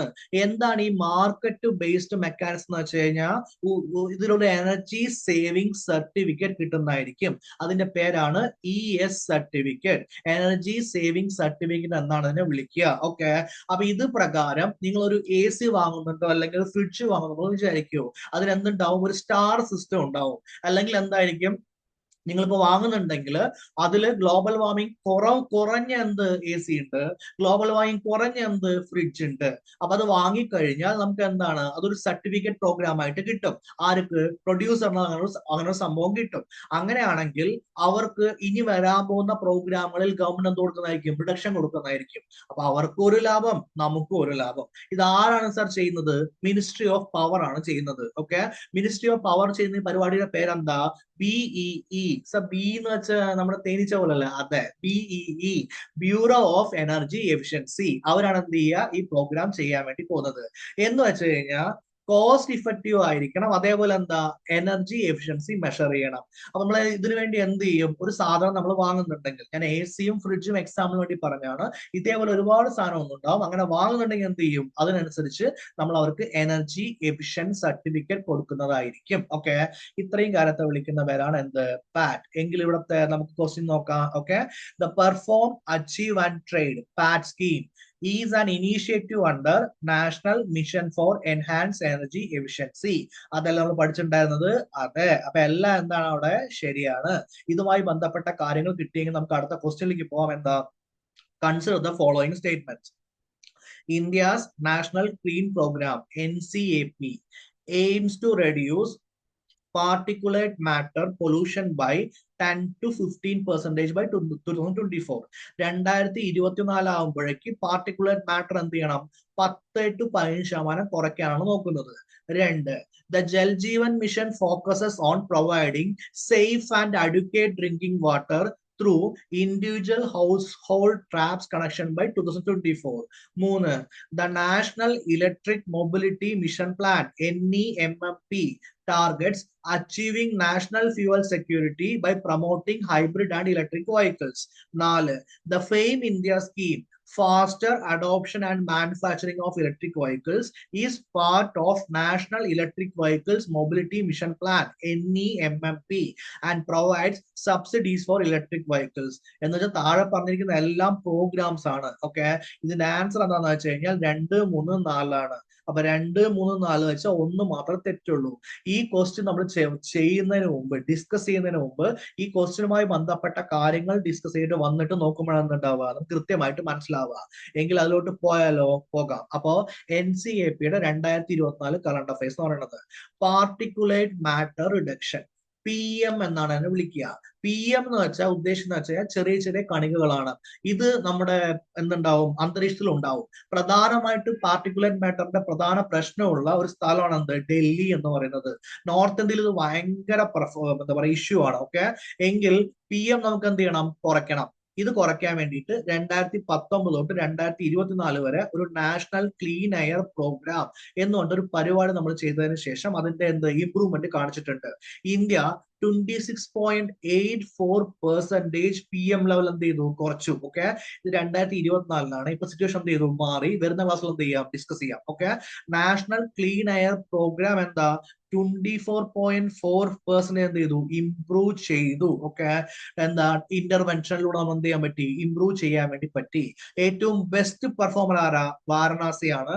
76.4% പൊല്യൂഷൻ എന്ത് ചെയ്തിട്ടുണ്ട്, റിഡക്ട് ചെയ്തിട്ടുണ്ട്. രണ്ടാമത്തെ ആരാ, മൊറാദാബാദ് ആണ്, 58%. മൂന്നാമത്തെ ആരാ, കാൺപൂർ ആണ്, 51.2%. ഓക്കെ, എങ്കിൽ മേജർ സിറ്റീസ്, അതൊക്കെ ചെറിയ ചെറിയ സ്ഥലങ്ങളല്ലേ സാർ? ചെറിയ ചെറിയ സ്ഥലങ്ങളല്ല, ടൗൺ ആണ്. എന്നാലും സിറ്റീസിൽ കൊൽക്കട്ടയാണ് എന്ത് 2.5% റിഡക്ഷൻ പോപ്പുലേഷൻ ചെയ്തിരിക്കുന്നത്. ഓക്കെ, ഇത്രയും കാര്യമൊക്കെ ആണല്ലോ. അതെ, എങ്ങനെയാണ് കൊൽക്കട്ട ഈ 21 ആണ്, എങ്ങനെയാണ് ഈ കൊൽക്കട്ട ഈ 21.5% റിഡക്ഷൻ ചെയ്യാൻ വേണ്ടി പറ്റിയത്? വളരെ സ്ട്രിക്റ്റർ ആയിട്ടുള്ള ഇൻഡസ്ട്രിയൽ റെവല്യൂഷൻ കൊടുത്തു. അതായത് വ്യവസായങ്ങൾ എന്ത് ചെയ്യണം, പ്രവർത്തിക്കണമെങ്കിൽ സ്ട്രിക്റ്റർ ആയിട്ടുള്ള ഇൻഡസ്ട്രിയൽ റെവല്യൂഷൻ ഉണ്ട്. അതേപോലെ എന്താണ്, പബ്ലിക് ട്രാൻസ്പോർട്ട് ഇംപ്രൂവ് ചെയ്തു. ഇതിലൂടെയാണ് അവർ ഈ പരിപാടി നേടിയെടുത്തത്. ഓക്കെ, എങ്കിലും ഒന്നാമത്തെ സ്റ്റേറ്റ്മെന്റ് എന്താ, national clean air program aims to reduce particulate matter pollution by 10 to 15% by 2024. Okay, അല്ലല്ലോ മക്കളെ, 10 to 15% അല്ലല്ലോ. ഓക്കെ, നമ്മുടെ ഇതിന്റെ അച്ചീവ്മെന്റ് എന്ന് പറയുന്നത് തന്നെ ടാർഗറ്റ് എന്താ, ആക്ച്വലി 24.4% ലെവലിൽ നമ്മൾ ചെയ്യാൻ വേണ്ടി നോക്കുന്നത്. അതെ, അപ്പോ 26.84% നമ്മൾ അച്ചീവ് ചെയ്തില്ലേ? അതെ. ഓക്കെ, അപ്പോ അത്രയും കാര്യങ്ങൾ ഓക്കെ ആണെങ്കിൽ എന്റെ കൂടെ ഒന്നുകൂടി പറഞ്ഞോളൂ, ഏതൊക്കെയാണ് ടോപ്പ് പെർഫോമിംഗ് ടൗൺസ് ഏതൊക്കെയാ? വാരണാസി, മൊറാദാബാദ്, കാൺപൂർ. ഇനി മേജർ സിറ്റി എടുക്കുകയാണെങ്കിൽ ആരാ? കൊൽക്കട്ട. എങ്ങനെയാണ് കൊൽക്കട്ട അത് അച്ചീവ് ചെയ്തത്? ഇൻഡസ്ട്രിയൽ റെവല്യൂഷനിലൂടെയും എന്താ, ഇംപ്രൂവ്ഡ് പബ്ലിക് ട്രാൻസ്പോർട്ടിലൂടെയും. ഇത്രയും കാര്യം ഓക്കെ ആണല്ലോ. അതെ, ഇനി സദേൺ സിറ്റി എടുക്കുകയാണെങ്കിൽ ഓക്കെ, എന്താ, ബാംഗ്ലൂർ ആണ് 8%, ചെന്നൈ എന്താ 9.2%. ഇവരാണ് അത് ചെയ്തിരിക്കുന്നത്. ഏറ്റവും ഇമ്പോർട്ടന്റ് ആയ പ്രശ്നമുള്ളത് ഡൽഹിയാണ്. 2024 മാത്രമല്ല, ഈ 2026 ഏറ്റവും കൂടുതൽ പ്രശ്നമുള്ളത് ഏതാ? ഡൽഹിയാണ്. അവിടത്തെ PM25 പാർട്ടിക്കുലേറ്റ് മാറ്റർ 2.5 എന്നാണ് പറയാ. അതിന്റെ വലുപ്പം ഏകദേശം 2.5 mm അങ്ങനെയായിരിക്കും, മില്ലിമീറ്റർ ഒക്കെ ആയിരിക്കും. ഓക്കെ, അത് 107 മില്ലിഗ്രാം പെർ എന്താ മീറ്റർ ക്യൂബ് ആണ്. അപ്പൊ നമ്മള് ബർണിഹാട്ട് എന്ന് പറഞ്ഞൊരു സ്ഥലമുണ്ട് ആസാമില്. ക്വസ്റ്റ്യൻ ചോദിച്ചാണ്. അപ്പൊ ബർണിഹാട്ട് എന്ന് പറഞ്ഞ സ്ഥലമുണ്ട് ആസാമില്. അവിടത്തെ PM25 എന്ന് പറയുന്നത് 124.3 ആണ്. അപ്പൊ ഇത് മോസ്റ്റ് പൊല്യൂട്ടഡ് സിറ്റീസ് ആയിട്ട് മാറി. അപ്പൊ ഈ താഴെ പറയുന്ന എല്ലാ സിറ്റീസും ഗുരുഗ്രാം, ഫറീദാബാദ്, ഗാസിയാബാദ്. അപ്പൊ പ്രധാനമായിട്ട് ഏതൊക്കെ സിറ്റീസാ? ഡൽഹി, ബർണിഹാട്ട്, ഗുരുഗ്രാം, ഫരീദാബാദ്, ഗാസിയാബാദ് എന്നീ പറയുന്ന സിറ്റീസ് മുഴുവൻ എന്താണ് PM25 കൊണ്ട് നിറഞ്ഞിരിക്കുകയാണ്. അപ്പൊ നിങ്ങൾ ഈ സിറ്റീസ് ജീവിക്കുന്ന ആളുകളാണെങ്കിൽ എന്ത് ചെയ്യണം? മാസ്ക് ഇല്ലാതെ പുറത്തിറങ്ങാൻ പറ്റില്ല. ഇനി മാസ്ക് ഉണ്ടെങ്കിൽ എന്താ പ്രശ്നമാണ്. വീട്ടിൽ ഉറങ്ങുകയാണെങ്കിൽ എന്ത് ചെയ്യണം? അപ്പോഴും മാസ്ക് വേണ്ട സിറ്റുവേഷൻ ആണ് ഉള്ളത്. ഓക്കെ, എങ്കിൽ എന്തുകൊണ്ടാണ് സാർ ഇവിടെ ഇങ്ങനെ പ്രശ്നം വരാനുള്ള കാരണം? ഏറ്റവും വലിയ പ്രശ്നമാണ് സ്റ്റബിൾ ബേണിംഗ്. സ്റ്റബിൾ ബേണിംഗ് എന്ന് വെച്ച് കഴിഞ്ഞാൽ ഇപ്പൊ നമ്മൾ കൃഷി ചെയ്തതിനു ശേഷം വക്കുകളെ കത്തിക്കില്ലേ, ഈ കത്തിക്കുന്നത് അവിടെ വളരെ കൂടുതലാണ്. അതിനെ എങ്ങനെ കൺട്രോൾ ചെയ്യാന്ന് പറഞ്ഞ ഒരു കൂലങ്കഷമായ എന്താ ആലോചിച്ചുകൊണ്ടിരിക്കുകയാണ്. ഓക്കെ, പിന്നെ ഇൻഡസ്ട്രിയൽ എമിഷൻസും വെഹിക്കിൾ പൊല്യൂഷനും സെയിം തന്നെയാണല്ലോ, അത് എല്ലാവിടെയും ഉണ്ട്. പക്ഷെ അവിടെ എന്താണ് കുറെ കൂടി കൂടുതലാണ്. എങ്കിൽ NCAP എപ്പോഴാ ലോഞ്ച് ചെയ്തിരിക്കുന്നത്? 2019. ഏത് മിനിസ്ട്രിയാണ് ലോഞ്ച് ചെയ്തത്? Ministry of environment, forest and climate change ആണ് ലോഞ്ച് ചെയ്തിരിക്കുന്നത്. എങ്കിൽ നമ്മുടെ പ്രധാനപ്പെട്ട അതിന്റെ ഇനീഷ്യേറ്റീവ് എന്താ? PM10 particulate matter 10ഉം PM25 particulate matter 25ഉം 2024-25 ആകുമ്പോഴേക്ക് 20% എന്ത് ചെയ്യുക? കുറയ്ക്കുക. അതാണ് എനിക്ക് അവിടെ ഡൗട്ട് ഉണ്ടായിരുന്നത്. 20% എന്ത് ചെയ്യുക? കുറയ്ക്കുക. ഓക്കെ, 2017 ആണ് ബേസ് ലൈൻ. അതായത് 2017 കമ്പയർ ചെയ്യുമ്പോൾ 2024-25 കാലഘട്ടത്തിൽ അത് എത്രയാവണം? 20% ആവണം. ഇനി ആ ക്വസ്റ്റ്യനിലേക്ക് വരാം. Okay, India's national clean air program aims to reduce particulate matter pollution by 10 to 15% by എന്താണ് ആക്ച്വലി 2024. 10 to 15% അല്ല, എത്രയാണ്? 20% ബൈ 2024-25 ആണ്. ഇത്രയും കാര്യം ഓക്കെ അല്ലേ? ഡൺ അല്ലേ? ഓക്കെ, 2025-26 40% എന്താണ് ആക്ച്വലി PM10 ലെവൽ എന്ത് ചെയ്യണം? കുറയ്ക്കാൻ വേണ്ടിയിട്ട് നമ്മൾ ടാർഗറ്റ് അച്ചീവ് ചെയ്തിട്ടുണ്ട്. ഓക്കെ, നാഷണൽ സ്റ്റാൻഡേർഡ്സ് എത്രയായിരിക്കണം? 60. ഓക്കെ, PM10 ലെവൽ എന്ത് ചെയ്യണം? കുറയ്ക്കാൻ വേണം. അല്ലെങ്കിൽ എന്താ നാഷണൽ സ്റ്റാൻഡേർഡ് അച്ചീവ് ചെയ്യുക. സോ ഈ നാഷണൽ സ്റ്റാൻഡേർഡ് എന്ന് വെച്ചാൽ എന്താ ഉദ്ദേശിക്കുന്നത്? ഇപ്പൊ കേരളത്തിൽ നമ്മൾ ഇപ്പൊ പറയുന്ന പോലെ മാസ്ക് വെച്ച് നടക്കേണ്ട സിറ്റുവേഷൻ ഒന്നും വന്നിട്ടില്ലല്ലോ. ഇവിടത്തെ എയർ ക്വാളിറ്റി എന്താ കൂടുതലല്ലേ? അപ്പൊ എയർ ക്വാളിറ്റിയുടെ ആവറേജ് എടുക്കുക, എല്ലാ സ്ഥലത്തെ എയർ ക്വാളിറ്റി ആവറേജ് എടുക്കുക. ആവറേജ് എടുത്തു കഴിഞ്ഞാൽ എന്ത് കിട്ടും? 60 കിട്ടും. ഒന്നെങ്കിൽ അത് മീറ്റ് ചെയ്യുക, അല്ലെങ്കിൽ എന്ത് ചെയ്യുക? ഒരു 40% റെഡ്യൂസ് ചെയ്യുക. 2025-26 ആകുമ്പോഴേക്ക് 26 ആയല്ലോ. ഓക്കെ, അപ്പൊ 20% എന്ത് ചെയ്യുന്നു? നമ്മൾ 2024-25 റെഡ്യൂസ് ചെയ്യാൻ നോക്കുന്നു. 40% എന്ത് ചെയ്യുന്നു? 2025-26 റെഡ്യൂസ് ചെയ്യാൻ വേണ്ടി നോക്കുന്നു. ഓക്കെ, ഇതിന്റെ കണക്ക് നമുക്ക് വന്നോടെ നമുക്ക് എന്ത് ചെയ്യാം? അപ്ഡേറ്റ് ചെയ്യാം. ഓക്കെ, എങ്കിൽ ഏതൊക്കെയാണ് പ്രധാനപ്പെട്ട എയർ പൊല്യൂട്ടൻസ് ആയിട്ടുള്ളത്? അവിടെ എഴുതിയിട്ടുള്ള സംഭവമാണെന്ത്? Particulate matter. പാർട്ടിക്കുലേറ്റ് മാറ്റർ വെച്ച് കഴിഞ്ഞാൽ PM10 ഉണ്ട്, PM2.5 ഉണ്ട്. പിന്നെ പ്രധാനപ്പെട്ട എയർ പൊല്യൂട്ടൻസ് ഏതൊക്കെയാ? സൾഫർ ഡയോക്സൈഡ് ഉണ്ട്, SO2, ഓസോൺ ഉണ്ട്, O3, നൈട്രജൻ ഡയോക്സൈഡ് ഉണ്ട്, NO2, കാർബൺ മോണോക്സൈഡ് ഉണ്ട്, CO, അമോണിയ ഉണ്ട്, ലെഡ് ഉണ്ട്. ഇത്രയും ഘടകങ്ങളാണ് എന്തുണ്ടാവുക? എയർ പൊല്യൂട്ടൻസ് ആയിട്ട് പ്രധാനമായിട്ട് ഉണ്ടാകാൻ വേണ്ടിയുള്ള സിറ്റുവേഷൻ. അടുത്താണ് JJM, ജൽ ജീവൻ മിഷൻ എന്നാണ് ഇതിനെ പറയാ. 2019 ലോഞ്ച് ചെയ്തിരിക്കുന്നത്. ഇത് എന്ത് ചെയ്യുന്നു? FHTC ഹൗസ് ഹോൾഡ് എന്ത് കൊടുക്കുന്നു? ടാപ്പ് കണക്ഷൻ കൊടുത്തിരിക്കുന്നു. നിങ്ങളുടെ എല്ലാവരുടെ വീട്ടിലേക്ക് എന്തുണ്ടാവും? ഈ ടാപ്പ് കണക്ഷൻ വന്നിട്ടുണ്ടാവും. ഇതിന്റെ ലക്ഷ്യം എന്താന്ന് വെച്ച് കഴിഞ്ഞാൽ ഓക്കെ എന്താ? ഡ്രിങ്കിങ് വാട്ടർ പ്രൊവൈഡ് ചെയ്യുക. പിന്നെ ടാപ്പ് കൊടുത്തിരിക്കുന്നത് വേറെ എന്തെങ്കിലാണോ എന്ന് നിങ്ങൾ ചോദിക്കും. അതെ, 2024 ആകുമ്പോഴേക്ക് ഒരു പെർ ക്യാപിറ്റ ഒരു കുടുംബത്തിന് എന്താ ഒരു 55 litre per day drinking water കൊടുക്കാൻ വേണ്ടി നോക്കുക. പ്രധാനമായിട്ട് എവിടെ? റൂറൽ ഹൗസ് ഹോൾഡ്സിൽ. എന്ന് വെച്ചാൽ ജൽജീവൻ മിഷന്റെ ലക്ഷ്യം എന്താ? ഗ്രാമപ്രദേശങ്ങളിലുള്ള വീടുകളിൽ ഒരു 55 ലിറ്റർ എന്ത് ചെയ്യണം? വെള്ളം ഡെയിലി എത്തിക്കാൻ വേണ്ടി നോക്കുന്ന പരിപാടിയെ വിളിക്കുന്ന പേരാണ് ജൽജീവൻ മിഷൻ. ടാർഗറ്റ് ഡേറ്റ് വർഷം എപ്പോഴാ? 2026 ടാർഗറ്റ് ഡേറ്റ് ആയിട്ട് അത് വെച്ചിരിക്കുന്നത്.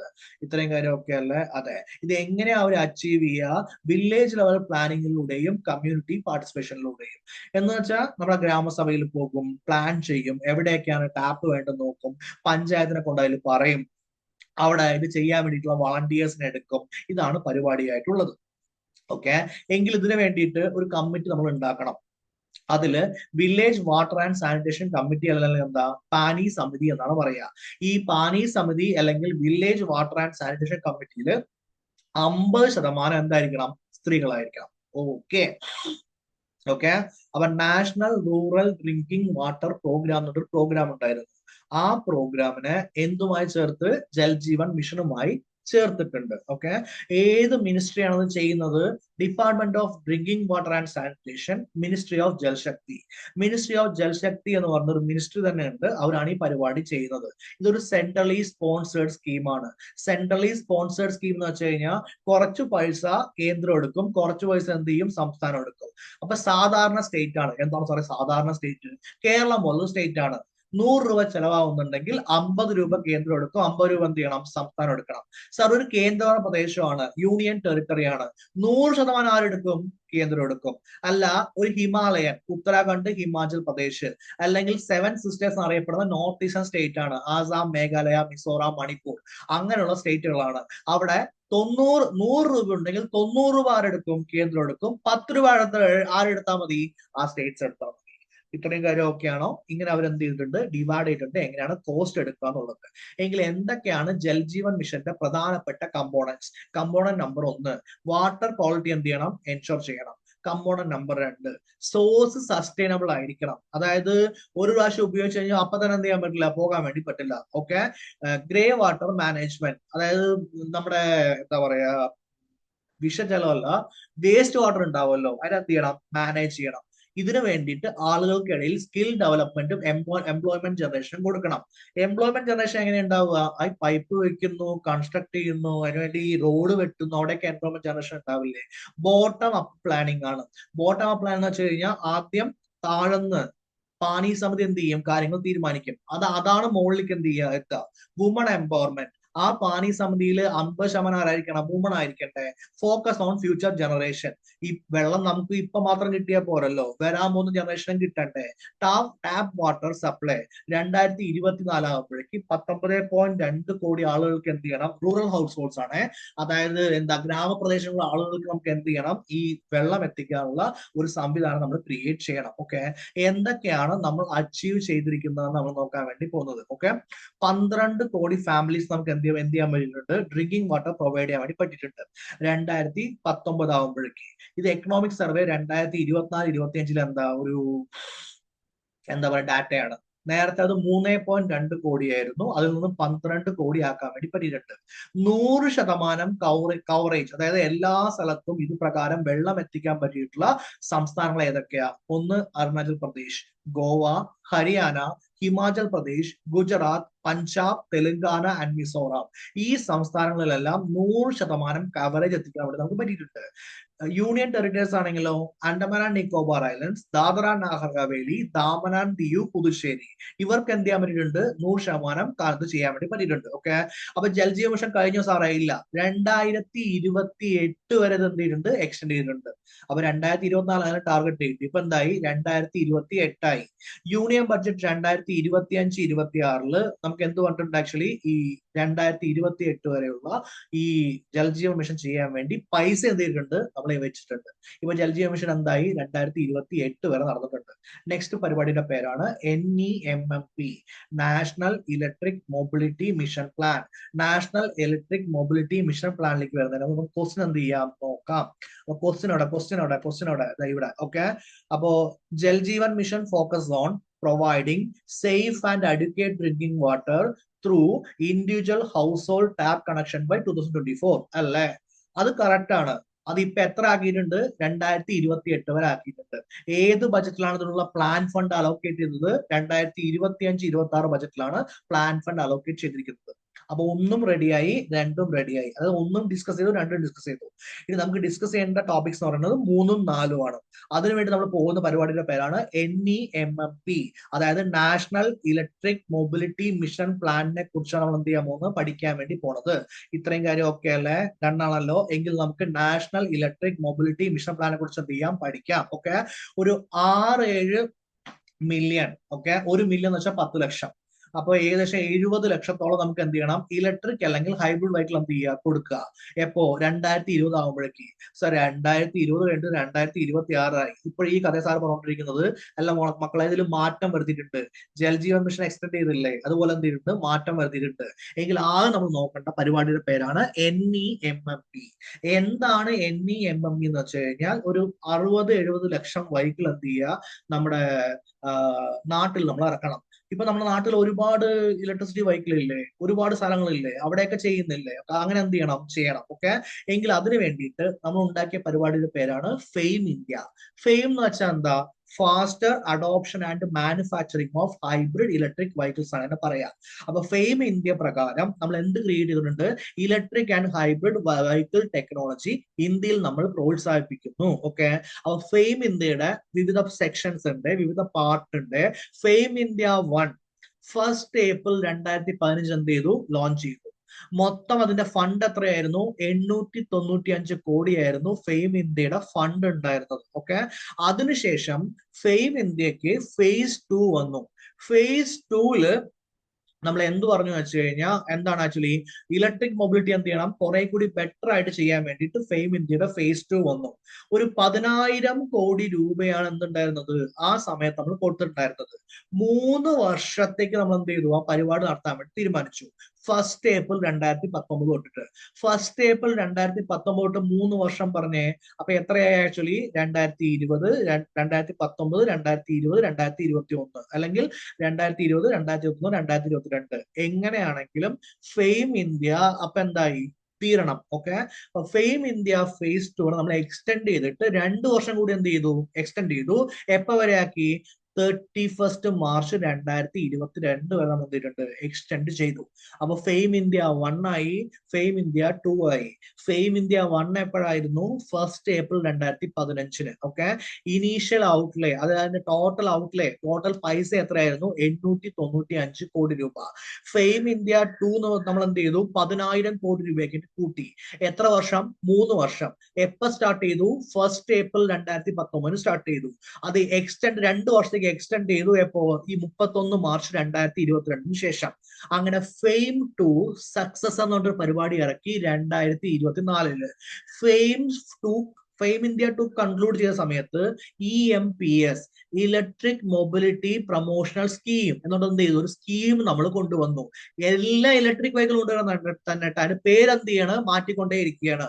ഫെയിം ഇന്ത്യ ഫേസ് 3 ഡിസംബർ 2024 നമ്മൾ എന്ത് ചെയ്തിട്ടുണ്ട്? സ്റ്റാർട്ട് ചെയ്തിട്ടുണ്ട്. ഇതൊരു 2 ഇയർ സ്കീമാണ്. അപ്പൊ 2024, സോറി, ലാസ്റ്റ് ഡിസംബർ 2024 22 അല്ല, അപ്പൊ 2024. അതൊരു 2 ഇയർ സ്കീമാണ്. 2 ഇയർ സ്കീം എന്ന് വെച്ചാൽ എന്താ ഉദ്ദേശിക്കാൻ പോകുന്നത്? 2 വർഷം. അപ്പൊ 2024 2 കൂട്ടിയ 2026 വരെ ഉണ്ടാവും ഈ പദ്ധതി ഉണ്ടാവും. അപ്പൊ അടുത്ത ചോദ്യം, എന്തിനാ സാർ ഇത്രയും പദ്ധതികളുള്ളത്? എന്റെ മക്കളെ, നമ്മളൊരു ലക്ഷ്യം വെക്കുന്നു. ഫോർ എക്സാമ്പിൾ നമുക്കൊരു ലക്ഷ്യം വെക്കാം. അടുത്ത 6 മാസത്തിൽ എന്ത് ചെയ്യുന്നതായിരിക്കും? നമ്മൾ PS ജോലി വാങ്ങുന്നതായിരിക്കും. നിങ്ങൾ ലക്ഷ്യം വെച്ചു, നടന്നില്ല. അപ്പൊ ലക്ഷ്യം എന്ത് ചെയ്തു? എക്സ്റ്റെൻഡ് ചെയ്തു. 1 വർഷത്തിലുള്ള എന്ത് ചെയ്യുന്നതായിരിക്കും? PS ജോലി വാങ്ങുന്നതായിരിക്കും. നടന്നില്ല, എക്സ്റ്റെൻഡ് ചെയ്തു. അടുത്ത വർഷം എന്ത് ചെയ്യും? PS ജോലി വാങ്ങുന്നതായിരിക്കും. നടന്നില്ല, എക്സ്റ്റെൻഡ് ചെയ്തു. ഇതാണ് സിറ്റുവേഷൻ. ഓക്കെ, അപ്പൊ അതേ സിറ്റുവേഷൻ ആണ് അവിടെ ഉള്ളത്. ഫെയിം ഇന്ത്യ 1 വന്നു, 2020 എന്ത് ചെയ്യും? കാര്യം നടത്തും പറഞ്ഞു, നടന്നില്ല. ഓക്കെ, ഫെയിം 2 വന്നു, നടന്നില്ല, 2022 എക്സ്റ്റെൻഡ് ചെയ്തു. ഫെയിം 2ന്റെ സക്സസർ വന്നു, എന്താ? EMPS, നടന്നില്ല. നടന്നില്ല എന്ന് പറഞ്ഞു കഴിഞ്ഞാൽ ചുറ്റുപാടും ഇലക്ട്രിക് വെഹിക്കിൾ വരുന്നില്ല എന്നല്ല അർത്ഥം. നമ്മുടെ ടാർഗറ്റ് അച്ചീവ് ചെയ്യണം. ഓക്കെ, 60-70 ലക്ഷം വെഹിക്കിൾ വരണ്ടേ? ആ ടാർഗറ്റ് അച്ചീവ് ചെയ്യണം. ഓക്കെ, അപ്പൊ ഫേസ് 3 എന്താണ്? ഡിസംബർ 2024 എന്ത് ചെയ്തു? തുടങ്ങി. 2026 വരുന്നുണ്ട് ഫേസ് 3 ഉണ്ട്. ഇത്രയും കാര്യം ഓക്കെ ആണോ? എങ്കിൽ അവിടെ പറഞ്ഞിട്ടുള്ള ക്വസ്റ്റ്യൻസ് നമുക്ക് 3-4 സ്റ്റേറ്റ്മെന്റ് നോക്കിക്കൂടെ? 3-4 സ്റ്റേറ്റ്മെന്റ് നോക്കാം. The national electric mobility mission plan targets achieving national fuel security by promoting hybrid and electric vehicles. അതന്നല്ലേ നമ്മൾ പഠിച്ചിരിക്കുന്നത്. 3 ശരിയാണ്. 4, the FAME India scheme. FAME India scheme full form എന്താ? Faster adoption and manufacturing of electric vehicles is part of National Electric Vehicle Mobility Mission Plan and provides subsidies for electric vehicles. അതും ശരിയല്ലേ? എങ്കിൽ 1 മാത്രമേ തെറ്റുള്ളൂ. 2, 3, 4 ശരിയാണ്. എങ്കിൽ option ഏതായിരിക്കണം? Option A. ഇപ്പൊ option എയുമായി ബന്ധപ്പെട്ട എല്ലാ കാര്യങ്ങളും മനസ്സിലായോ? എനർജി പ്രോഗ്രാംസ് എല്ലാം കഴിഞ്ഞെങ്കിൽ നമ്മൾ അടുത്ത പോകുന്ന പരിപാടിയുടെ പേരാണെന്ത്? Kyoto protocol. ഓക്കെ, അപ്പൊ ക്യോട്ടോ പ്രോട്ടോകോൾ ക്വസ്റ്റ്യൻ നമുക്ക് നോക്കാം. Statement number 1. Kyoto Protocol came into force in the year 2005. Okay, Kyoto Protocol deals primarily with the depletion of ozone layer. Methane as a greenhouse is more harmful than carbon dioxide. Okay, താഴെ പറഞ്ഞിരിക്കുന്ന സ്റ്റേറ്റ്മെന്റിൽ ഏതാണ് correct എന്നാണ് ചോദ്യം. ഇത് അറിയാൻ വേണ്ടി നമുക്ക് എന്ത് ചെയ്യണം? ഓപ്ഷൻ ബി ആണ്. നമുക്ക് അറിയാൻ വേണ്ടി എന്ത് ചെയ്യാം? പഠിക്കാം. ദ ക്യോട്ടോ പ്രോട്ടോകോൾ എന്ത് ചെയ്തു? ജപ്പാനിലാണ് വന്നിരിക്കുന്നത്. ജപ്പാനിലാണ് ക്യോട്ടോ ഉള്ളത്. 1997 ക്യോട്ടോ പ്രോട്ടോകോൾ വന്നിരിക്കുന്നത്. ക്യോട്ടോ പ്രോട്ടോകോൾ എന്ന് പറയുന്നത് COPയുടെ 3ാമത്തെ സെഷൻ ആണ്. അപ്പൊ COP എന്ന് വെച്ചാൽ സാറേ കോൺഫറൻസ് ഓഫ് പാർട്ടീസ്. UNFCCC ആണ് ഈ സബ്മിറ്റ് വിളിക്കുക. ഓക്കെ, യുണൈറ്റഡ് നേഷൻസിന്റെ എന്താണ് ക്ലൈമറ്റ് ചേഞ്ചിന് വേണ്ടിയിട്ടുള്ള സെക്ഷൻ ആണ് ഈ സബ്മിറ്റ് വിളിക്കാൻ വേണ്ടി പോണത്. എപ്പോഴാണ് നടന്നത്? 1997. ഓക്കെ, ഇന്ത്യ അതിലേക്ക് പോയിട്ടുണ്ടായിരുന്നു. അപ്പൊ ഇന്ത്യ എന്ത് പറഞ്ഞു? ഞങ്ങളൊന്ന് ആലോചിക്കട്ടെ, ഈ പരിപാടി ചെയ്യണോ വേണ്ടേ എന്നുള്ളതൊന്ന് ആലോചിക്കട്ടെ എന്ന് പറഞ്ഞു. ഓക്കെ, അപ്പൊ 2002 എന്ന് പറഞ്ഞ് ഓക്കെ ഞങ്ങൾ ഈ പരിപാടി എന്ത് ചെയ്യാം എന്ന് അവർ തീരുമാനിച്ചു. എന്നിട്ട് ക്യോട്ടോ പ്രോട്ടോകോൾ 2005 എന്ത് ചെയ്തു? അത് എൻഫോഴ്സ് ആയി. ഓക്കെ സാർ, മനസ്സിലായില്ല? 97 എല്ലാവരും കൂടി ഡിസ്കസ് ചെയ്തു. എല്ലാവരും എന്ത് ചെയ്തിട്ടില്ല? അംഗീകരിച്ചിട്ടില്ല. ഓക്കെ, USA ഇതുവരെയായിട്ട് എന്ത് ചെയ്തിട്ടില്ല? Kyoto protocol അംഗീകരിച്ചിട്ടില്ല. അവർ പറഞ്ഞു ഞങ്ങളും ക്യോട്ടോ പ്രോട്ടോകോൾ നമ്മൾ എന്തില്ല, യാതൊരു ബന്ധമില്ല, നിങ്ങൾ വേ ഞങ്ങൾ വേ എന്നാണ് USA ഇരിക്കുന്നത്. 2012 കാനഡ എന്ത് ചെയ്തു? വിഡ്രോ ചെയ്തു. സോ അപ്പൊ മൊത്തം ഇപ്പൊ എത്ര പാർട്ടീസ് ഉണ്ട്? അതിൽ എത്ര അംഗങ്ങളുണ്ട്? 192 അംഗങ്ങളാണ് ഉള്ളത്. പക്ഷെ USA നമുക്ക് എന്ത് ചെയ്യാൻ പറ്റില്ല? ഒന്നും ചെയ്യാൻ പറ്റില്ല. ഇതാണ് പ്രധാനപ്പെട്ട സിറ്റുവേഷൻ, പ്രധാനപ്പെട്ട പ്രോബ്ലം. ഇത്രയും കാര്യം ഓക്കെ ആണല്ലോ? അതെ. എങ്കിലും അടുത്ത വർഷങ്ങൾ എന്തൊക്കെയായിരുന്നു നോക്കി നമുക്ക് എന്ത് ചെയ്യാം? ക്വസ്റ്റ്യൻ ചെയ്യാം. Kyoto protocol came in to force in the year 2005. 2005 വന്നത്? അതെ, ഫെബ്രുവരി 2005. Kyoto protocol deals primarily with the depletion of ozone layer. അത് നമ്മൾ നോക്കിയിട്ടില്ല. Okay, 3 methane as a green house gas is harmful than carbon dioxide. അത് നമ്മൾ നോക്കിയിട്ടില്ല. നമുക്ക് അതിലോട്ട് പോകാം. ഓക്കെ, എങ്കിൽ എന്താണ് COP3 കോൺഫറൻസ് ഓഫ് പാർട്ടീസ് 3യുടെ പ്രധാനപ്പെട്ട ലക്ഷ്യം? ഗ്ലോബൽ വാർമിങ്ങിന് വേണ്ടിയിട്ടുള്ള ഗ്രീൻ ഹൗസ് ഗ്യാസിന് എന്ത് ചെയ്യുക? റെഡ്യൂസ് ചെയ്യുക എന്നതാണ് ഏറ്റവും പ്രധാനപ്പെട്ട ലക്ഷ്യമായിട്ടുള്ളത്. ഓക്കെ, അതിനെ പറയുന്നത് a level that would prevent dangerous anthropogenic interference with the climate system. ഈ ഗ്ലോബൽ വാർമിങ്ങിനെ കുറച്ചിട്ട് സീറോ ആക്കുക എന്നതല്ല ലക്ഷ്യം. ഗ്ലോബൽ വാർമിംഗ് കുറച്ച് സീറോ ആക്കി കഴിഞ്ഞാൽ എല്ലാവരും എന്ത് ചെയ്യും? മരിച്ചു പോകുന്നതായിരിക്കും. അപ്പൊ ഒരു ലെവൽ ഉണ്ട്. ആ ലെവൽ എന്ത് ചെയ്യും? അവർ ഡിസ്കസ് ചെയ്യും. ഓക്കെ, എങ്ങനെയാ ലെവൽ ഡിസ്കസ് ചെയ്യുക? 1990 കമ്പയർ ചെയ്യുമ്പോ ഓക്കെ നമുക്ക് എന്ത് ചെയ്യണം? 2012 ആകുമ്പോഴേക്ക് 5% കുറച്ചിട്ടുണ്ടാവണം എന്നാണ് ഡിസ്കസ് ചെയ്യുക. ഓക്കെ അല്ലെ സാർ? ഇപ്പൊ സിറ്റുവേഷൻ എന്താ? ഇപ്പൊ സിറ്റുവേഷൻ നമ്മൾ COP 28, 30 ഒക്കെ എടുക്കുമ്പോൾ എന്ത് ചെയ്യും? ഡിസ്കസ് ചെയ്യും. ഇതിൽ വരുന്നുണ്ട്. ഓക്കെ, അത്രയും കാര്യം ഓക്കെ അല്ലെ? എങ്കിൽ നമ്മൾ എന്ത് പറഞ്ഞു? ക്യോട്ടോ പ്രോട്ടോകോൾ പറയുന്നത് കോമൺ ബട്ട് ഡിഫറൻഷിയേറ്റഡ് റെസ്പോൺസിബിലിറ്റീസ് ആണ്. സർ പറഞ്ഞ കാര്യം മനസ്സിലായില്ല. ഓക്കെ, എല്ലാവരും കോമൺ ആണ്, പക്ഷെ എന്താ? ഡിഫറൻഷിയേറ്റഡ് ആയിട്ട് റെസ്പോൺസിബിലിറ്റീസ് ഉണ്ട്. ഒരു രാജ്യം നന്നായിട്ട് ക്ലൈമറ്റിനെ ചേഞ്ച് ചെയ്യുന്നുണ്ട് എങ്കിൽ അവരുടെ പുറത്ത് വീണ്ടും നമ്മൾ പോയിട്ട് ഇഷ്യൂ ഉണ്ടാക്കേണ്ട കാര്യമില്ലല്ലോ. ഒരു രാജ്യം വളരെ മോശമായിട്ടാണ് ക്ലൈമറ്റ് ചേഞ്ചിനെ ഹാൻഡിൽ ചെയ്യുന്നത് എങ്കിൽ അവരെ നമ്മൾ എന്ത് ചെയ്യണം? കാര്യങ്ങൾ കൃത്യമായി നോക്കേണ്ട കാര്യമില്ലേ? അപ്പൊ എല്ലാവർക്കും കോമൺ ആയിരിക്കും, പക്ഷെ എന്താ? ഡിഫറെന്റ് ആയി നമ്മൾ കൊടുത്തിട്ടുണ്ടാവും. ഇങ്ങനെ നമ്മൾ എന്ത് ചെയ്യുക? ഈ ക്യോട്ടോ പ്രോട്ടോകോളിനെ ഹാൻഡിൽ ചെയ്യാൻ വേണ്ടി പോണത്.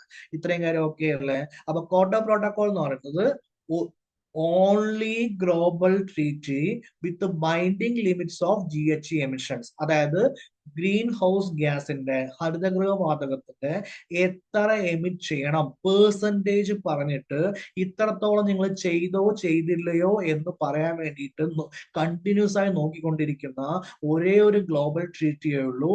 ആ ഗ്ലോബൽ ട്രീറ്റിയുടെ പേരാണത് ക്യോട്ടോ പ്രോട്ടോകോൾ. ഓക്കെ, ഇത്രയും കാര്യം മനസ്സിലായോ? അപ്പൊ 2012 ടാർഗറ്റ് എത്രയാണ്? 5%. എല്ലാവർക്കും ഡിഫറെന്റ് റെസ്പോൺസിബിലിറ്റീസ് ആയിരിക്കുമോ? തീർച്ചയായും എല്ലാവർക്കും എന്തായിരിക്കും? ഡിഫറെന്റ് റെസ്പോൺസിബിലിറ്റീസ് ആയിരിക്കും വന്നിട്ടുണ്ടാവുക. ഇത്രയും കാര്യം ഓക്കെ അല്ലേ? അതെ. ഓക്കെ, എങ്കിൽ ഇവിടുത്തെ കാര്യം പറഞ്ഞോളൂ. Statement number 2, Kyoto protocol deals primarily with depletion of ozone layer. Depletion of ozone ലെയറുമായി അല്ലല്ലോ പ്രൈമർലി ഉള്ളത്. ഓസോൺ ലെയർ നോക്കുകയില്ല എന്നല്ല, ഓസോൺ ലെയർ നോക്കുന്നതായിരിക്കും, പക്ഷെ അതല്ലല്ലോ പ്രൈമറി എന്താ?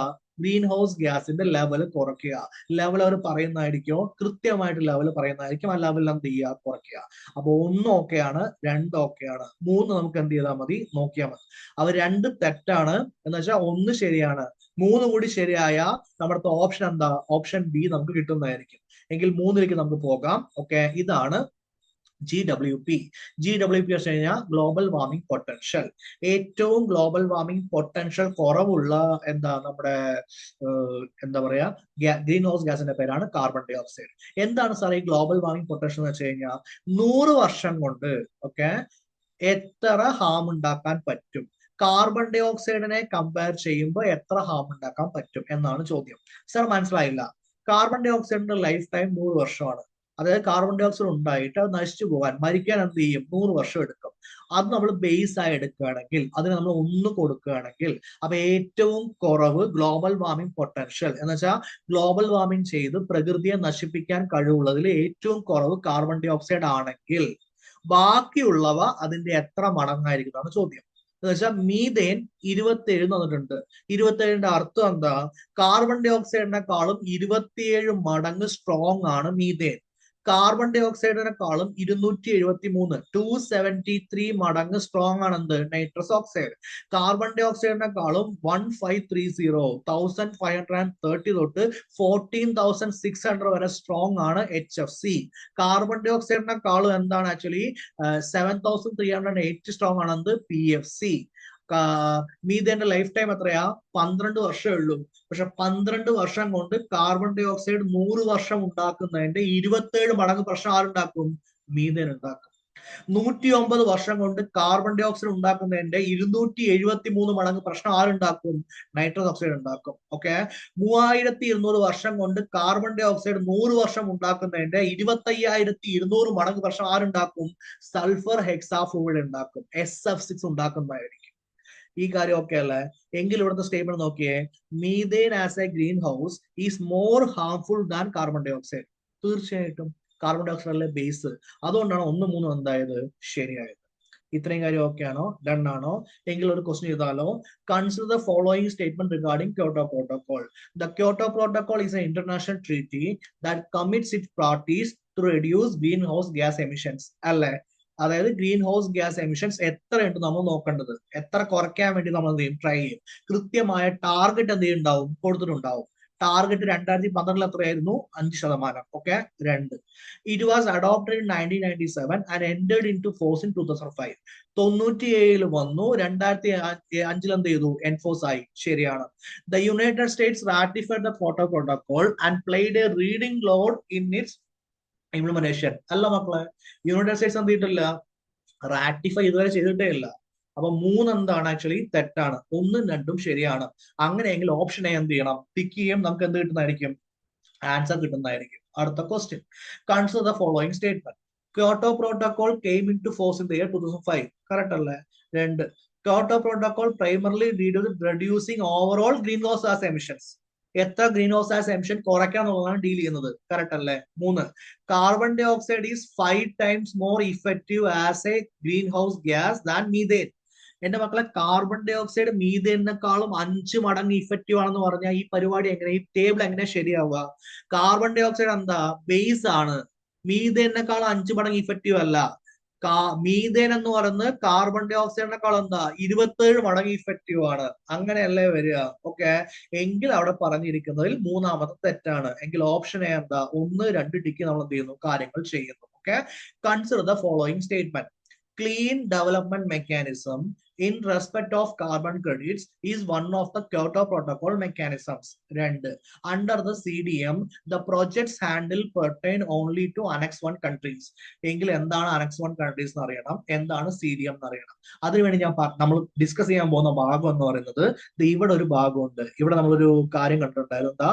Common but differentiated responsibilities.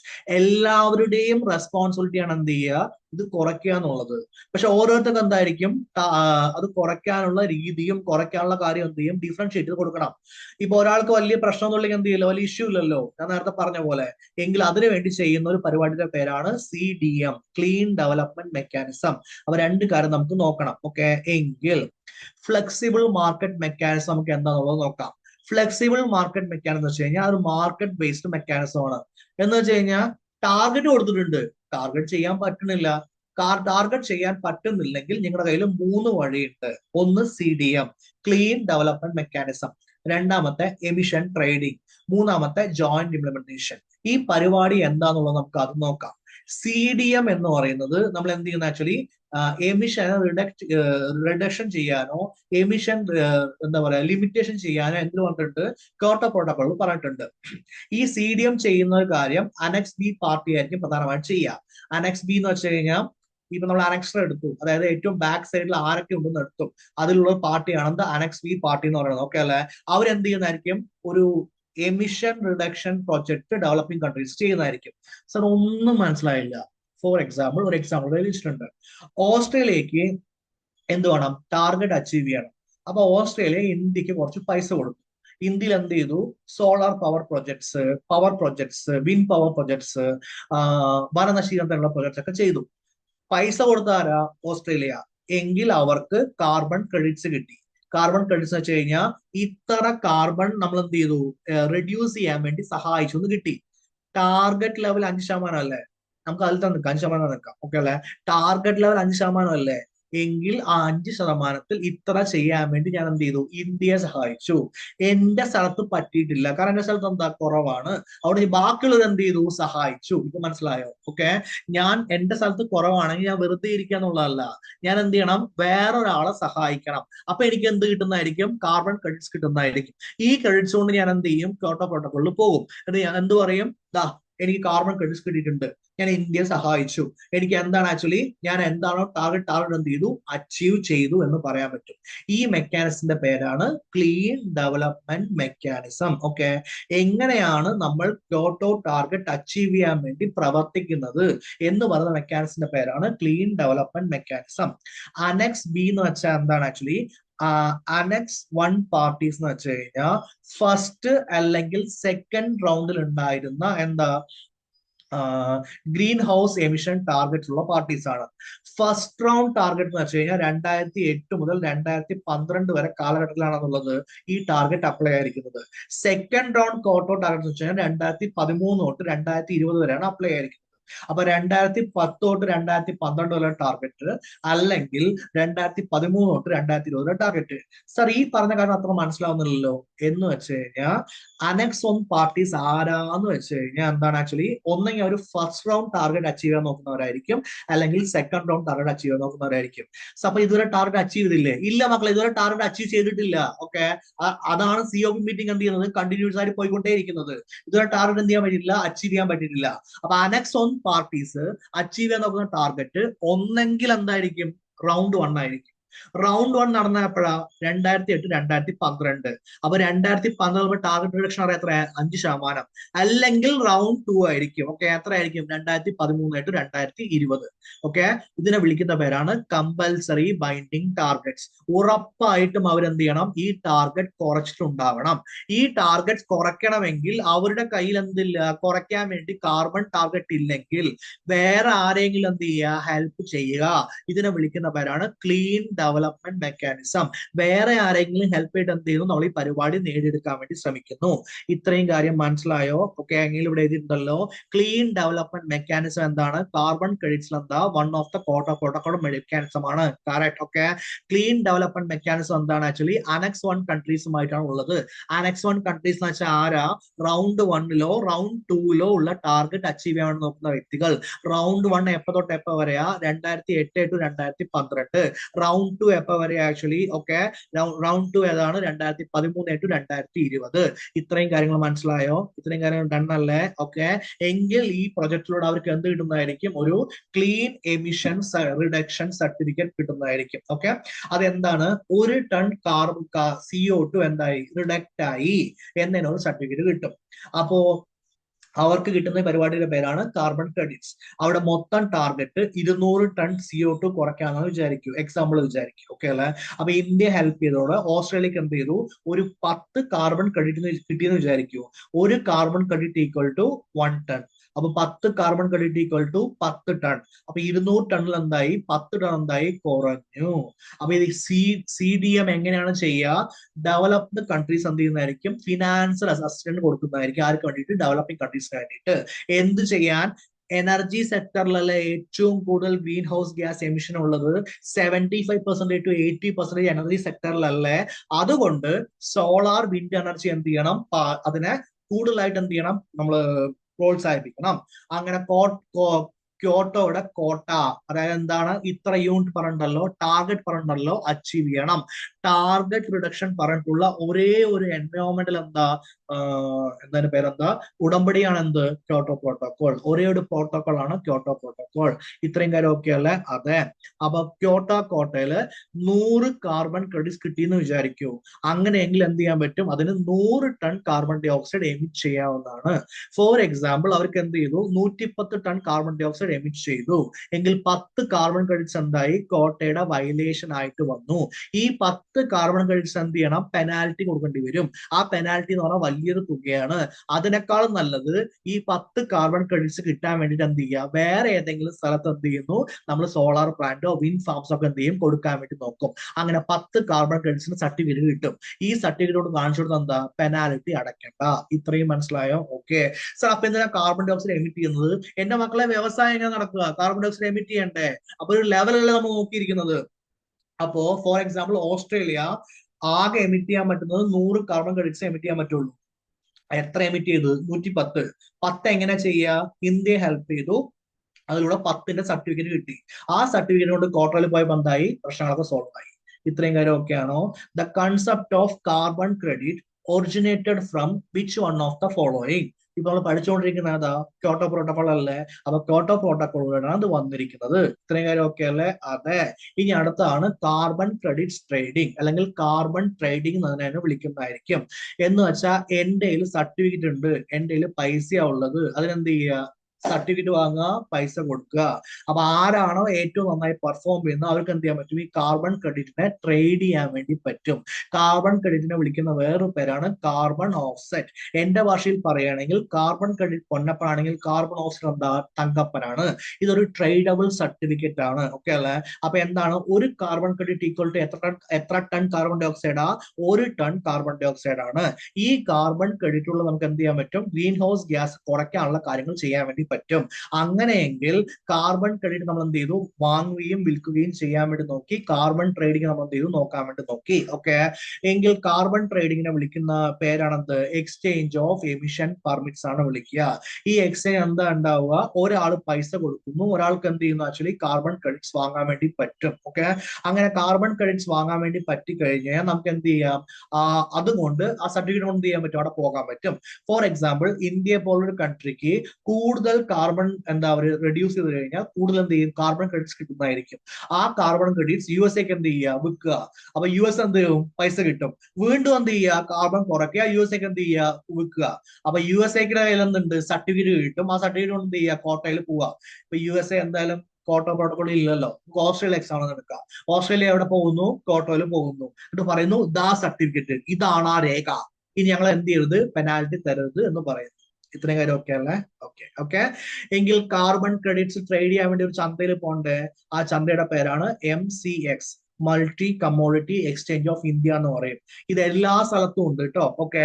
ഇന്ത്യയിൽ എവിടെ പോയാലും നമുക്ക് വാങ്ങാൻ പറ്റുക, മൾട്ടി കമ്മോഡിറ്റി എക്സ്ചേഞ്ച് ഓഫ് ഇന്ത്യയിൽ പോയാണ് വാങ്ങാൻ പറ്റുക. ഓക്കെ. ഇത്രയും കാര്യം ഓക്കെ അല്ലേ? അതെ. അപ്പൊ types of carbon trading, emission trading and offset trading. 2 തരത്തിലുള്ള കാർബൺ ട്രേഡിംഗ് ഉണ്ട്. ഒന്ന് എമിഷൻ ട്രേഡിംഗ് ഉണ്ട്, ഒന്ന് ഓഫ്സെറ്റ് ട്രേഡിംഗ് ഉണ്ട്. ഇത്രയും കാര്യം ഓക്കെ ആണോ? അതെ. അപ്പൊ ഇന്നത്തെ ക്ലാസ് നിങ്ങൾക്ക് ഹെൽപ്ഫുൾ ആയെന്ന് വിചാരിക്കുന്നു.